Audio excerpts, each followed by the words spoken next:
ಧೀರಜು, ಏನ ವಿಷಯ? ಕಾವೇರಕ್ಕ ಈ ಲೆಟರ್ ನಿಮ್ ಕೊಡಕ್ ಹೇಳಿದ್ದಾರೆ. ನಾನು ಬರ್ತೀನಿ ಮಾವ.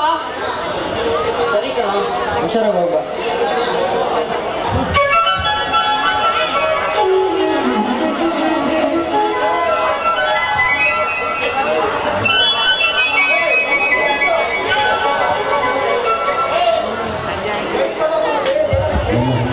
ಗಂಟೆ ಸಂವಿಧಾನ ನಾವು ನೀನು ಭೇಟಿಯಾಗೋ ಜಾಗದಲ್ಲಿ ನಿನಗೋಸ್ಕರ ನಾನು ಕಾಯ್ತಾ ಇರ್ತೀನಿ. ನೀವು ಬನ್ನಿ. ನೋಡ್ದೆ ಕಣೋ, ಅಲ್ಲ ಕಣೋ, ಅವರು ನನ್ನ ನಿನ್ನ ವಿಜಯ್ ಎಲ್ಲಿ ಅಂತ ಕೇಳಿರ್ಬೇಕಲ್ಲೇನೋ. ಅವಳನ್ನ ನಾನು ತುಂಬಾ ಪ್ರೀತಿ ಮಾಡ್ತೀನಿ ಕಣೋ. ಮನೆಗೆ ಬಂದಾಗ ಎಲ್ಲ ಸರಿಯಾಗಿ ಹೇಳ್ತೀನಿ. ನಾನಿನ್ ಬರ್ತೀನಿ ಕಣೋ. ಸರಿ ಕಣೋ.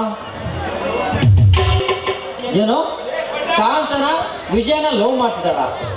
ಮತ್ತೆ ಈ ಕಾಂಚನ ನನ್ನ ಹತ್ರ ಯಾಕೆ ನಡ್ಕೊಂಡು? ಈ ವಿಷಯನ ವಿಜಯ್ಗೆ ಹೇಳಿದ್ರೆ ತುಂಬಾ ಬೇಜಾರಾಗ್ತಾನೆ. ಸೊ ಈ ವಿಷಯನ ವಿಜಯ್ಗೆ ಹೇಳೋದೇ ಬೇಡ.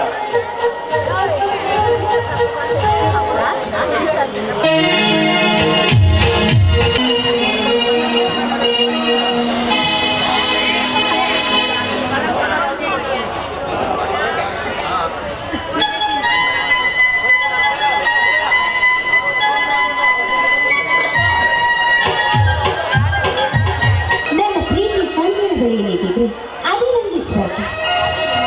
ಆದ್ರೆ ನನ್ನ ಸಂಜೆ ಎಷ್ಟೊತ್ತಾದರೂ ಯಾಕೆ ಬರಲಿಲ್ಲ? ಸಂಜೆ